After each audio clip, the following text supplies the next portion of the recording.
Maureen Pounds is with us from the Indiana County Department of Human Services, and it's good to see you again. It's been a while. Yes, it has been. Yeah. I'm glad to be here. Well, we're glad to have you here today because we've got some things to talk about, don't we? Number one, Family Nature Palooza was over the weekend. I know Lisa just goes crazy for this event. She loves it, doesn't she? Yes, she does. Yeah. In fact, I think a lot of people did. We are very pleased with how it turned out. It was a beautiful day out at Blue Spruce Park. Big thank you to Ed Patterson and his crew for getting the park ready and hosting us. The event was so well attended and received. We know of at least 150 families were in attendance. Oh, good. The stats are not all tallied yet. I'm sure there were more. Kathy Abbey Baker and her committee did an excellent job, and they were really pleased. I think she talked to you about the event beforehand, but the goal for the day was just to encourage families to get outside, get away from their electronics, and enjoy each other, and we certainly saw that. Yeah. Families were playing together. There were no cell service out there, so there was no cell phones in parents' hands, which was great. Kids were smiling. They were trying things they hadn't done before. And a couple of things I just want to point out. Some kids were heard saying that they'd never flown a kite before. And the Indiana Free Library had kites, and there was just kites, dads, and kids running around with kites. So that was great to see. We also heard another boy talking about, when we were younger, we used to fly paper airplanes or the gliders. And the Aaron IU 28 staff had gliders there. And there was a boy that said, how do you fly this without a remote control? So I think we met our goal of teaching these kids that you don't have to have all these electronics to have fun. There were a lot of other things going on. The animals were well received. We had Shawnee 4-H Club having pony rides. The personal ponies were there from Simple Blessings Farm. Mike Pierce from Pierce's Pet Place was a big hit. He had an alligator walking around the kids could touch. So anyway, it was a great day. There's too many people to thank, but we certainly want every agency and organization to know that we're there. Thank you for coming and participating, and especially to the families that came out. We hope to have this event again next year. Absolutely. I mean, when we talked about it with Lisa before and with Kathy, she was here last week as well. Right. Getting set for the event, it certainly seemed like they'd put a lot of effort into making sure that it would turn out the way that eventually it did. So congratulations to everybody that's involved there. So you've got the month of June here now. Yes. And we've got some other events that are planned, including one. I got this in my email the other day, as a matter of fact. You've got another event from the Suicide Task Force coming up. Right. On June 21st from 3 to 9:30 p.m. at the Indiana High School Stadium, the Suicide Task Force of Indiana County is presenting Celebrate a Wonderful Life. There you go. And it's just a fundraising event featuring the local band 7 Mile Run. Lots of things going on before the concert.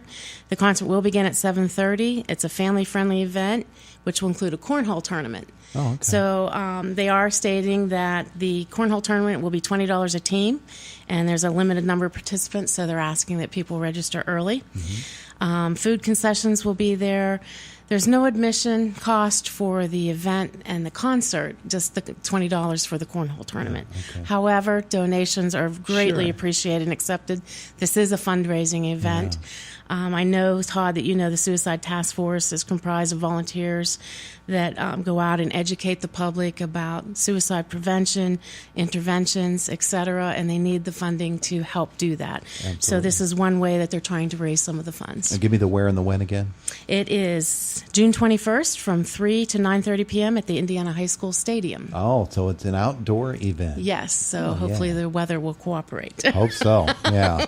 We're in Pennsylvania, Yes, and especially lately, right? Might want to move that up to this weekend. The forecast looks great. Right. The other thing that they wanted me to say along with this, that agencies and vendors are welcome. You're asked to provide a carnival-type game or activity at your table to increase the traffic to your table. And the tables would need to be set up by 2:30 and remain set up until at least the concert at 7:30. Okay. To do that, what do you need to do? Well, there are two options. You can do a $10 fee for agency providing information and promotional items only, or $25 fee for vendors selling items, food, anything, crafts, things like that. You bring your own table, your own canopy, and electricity will not be provided.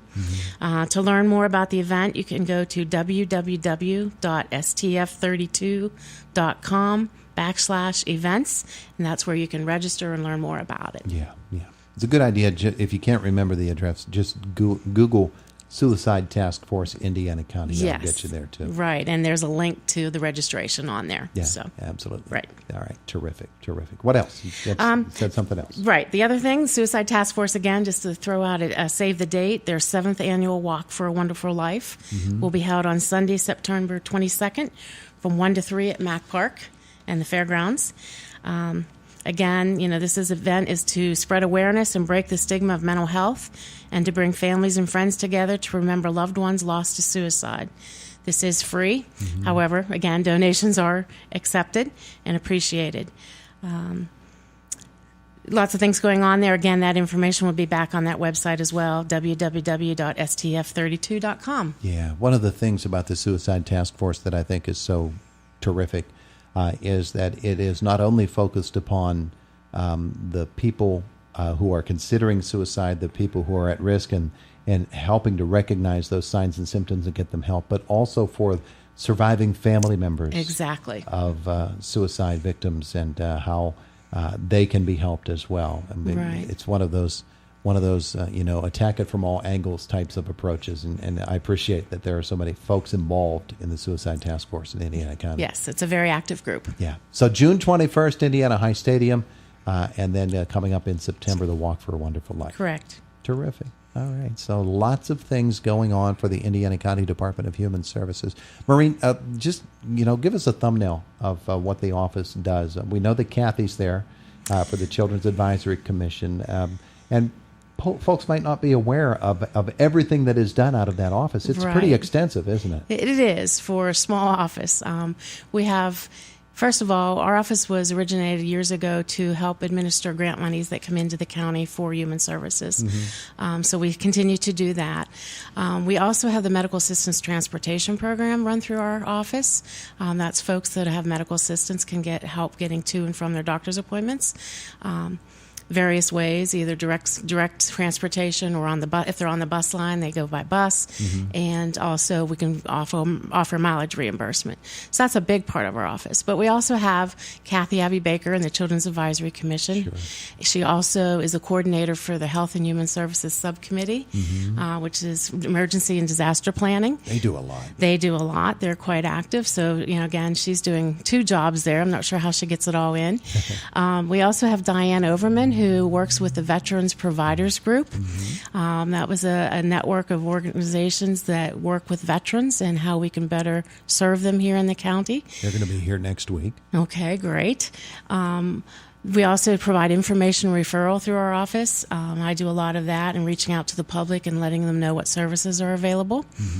And we also have the Suicide Task Force coordinator that works out of our office. So a lot of different things going on. Yeah. The Veterans Providers actually 2 weeks from today. They'll be here in our studio. So many things that are done out of that department. And, of course, if Lisa was here, I'd say to her right now, and you're watching Harrisburg right now because the budget discussions go on, and, your department is directly affected by those talks. Yes, we are, and so are many others. Lisa's watching that very closely.